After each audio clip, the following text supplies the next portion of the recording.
மா நேச்சுரல்ஸ் வழங்கும் mister perfect மென் wellness.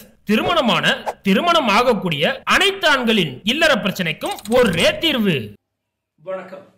20 ஆண்டுகளுக்கு மேலாக டெல்லியில் ஆட்சி செய்யாத பாஜக தற்போது நடந்து முடிந்த சட்டமன்ற தேர்தலில் மிகப்பெரிய அளவிலான பெரும்பான்மை மிக்க வெற்றியை பெற்று டெல்லியில் தற்போது ஆட்சியை பிடித்திருக்கிறது. ஆனால் டெல்லியினுடைய தேர்தல் முடிந்து 1 மாதங்கள் ஆகப் போகிறது. இன்னும் முதலமைச்சர் யார் என்பதை தீர்மானம் செய்வதற்கு பாஜகவிற்கு நேரமில்லாமல் சென்று கொண்டிருக்கிறது. மணிப்பூரில் முதல்வர் ராஜினாமா செய்துவிட்டால் அங்கே ஜனாதிபதி ஆட்சி கொண்டு வர வேண்டும் என்று கூறிக்கொண்டிருக்கக்கூடிய பாஜகவால் அடுத்த ஒரு முதல்வரை கண்டுபிடிக்க முடியவில்லை என்பதுதான் மிகப்பெரிய அளவில் கேள்விக்குறியாக இருக்கிறது. அதுபோன்றுதான் டெல்லியினுடைய நிலைமையும் மிக மோசமாக இருக்கிறது.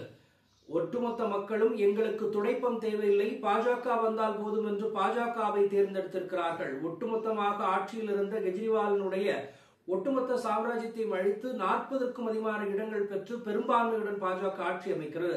21 இடங்களுக்குள்ளாக தள்ளப்பட்டது ஆம் ஆத்மி.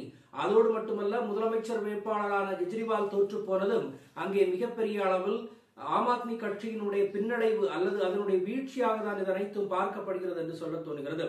அதோடு மட்டுமல்லாது டெல்லியில் பெண்கள் முதலமைச்சர்களாக வரலாம் அல்லது ஒரு பெண்ணை முதலமைச்சராக அங்கே நியமிக்குவதற்கான வாய்ப்புகள் இருக்கிறது என்று அதிக அளவில் கூறப்படுகிறது. அப்படி என்றால் ஸ்மிருதி இரானி இப்போது மும்முனைப்பட்டு எப்படியாவது அங்கே தனக்கு முதலமைச்சர் பதவி கிடைத்தால் நன்றாக இருக்கும் என்றெல்லாம் நினைத்துக் கொண்டு பாஜகவிடம் தற்போது பேரம் பேசுவதற்கு ஆரம்பித்திருப்பார்களா அல்லது ஸ்மிருதி இரானியை அந்த பட்டியலில் எடுத்திருக்கிறார்களா என்பதும் கேள்விக்குறியாக இருக்கிறது. இருந்தாலும் கூட டெல்லியில் அதிக அளவில் பாஜகவிற்கு பயணித்த பல பெண் எம்எல்ஏக்கள் இன்று வரையும் இருக்கிறார்கள். அவருடைய பெயர்களும் பட்டியலில் இருக்கின்றன.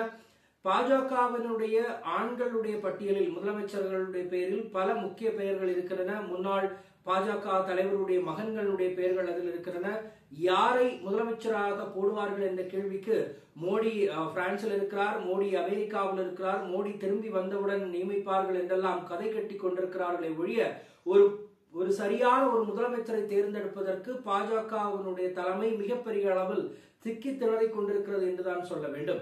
20 ஆண்டுகளுக்கு கழித்து தங்களுக்கு கிடைத்த ஆட்சியை இவர்கள் எப்படி செயல்படுத்த போகிறார்கள்? மத்தியில் ஆட்சி இருந்தாலும் கூட டெல்லியில் ஆட்சி இல்லாமல் இருந்தது கவலைக்குரிய விஷயமாக. ஒட்டுமொத்த இந்தியாவை ஆட்சி செய்பவர்கள் இந்தியாவுடைய தலைநகரை ஆட்சி செய்ய முடியாமல் போகிறது என்ற வருத்தத்தை இந்த தேர்தலில் ஒட்டுமொத்தமாக நடத்தியிருக்கிறார்கள். 40க்கும் அதிகமான இடங்களில் வெற்றி பெற்றிருக்கிறார்கள். இவர்கள் டெல்லியினுடைய நிலைமையை எப்படி மாற்றி எழுதப் போகிறார்கள் என்பதும் தற்போது இருக்கக்கூடிய ஒரு கேள்விக்குறியாக இருக்கிறது. பொறுத்திருந்துதான் பார்க்க வேண்டும். டெல்லியினுடைய முதலமைச்சர் யார்? அவர் ஒரு பெண் முதலமைச்சரா அல்லது அவர் ஒரு ஆண் முதலமைச்சரா? பெண் முதலமைச்சர் என்றால் ஸ்மிருதி இரானிக்கு அந்த பட்டியலில் இடம் இருக்கிறதா? அப்படி இருந்தால் டெல்லியினுடைய தலையெழுத்து என்னாக போகிறது என்கின்ற கேள்வி போன்றவைகள் முன்னிலையில் இருக்கின்றன. பொறுத்திருந்து பார்ப்போம். மற்றவர்களில் சந்திப்போம். நன்றி, வணக்கம்.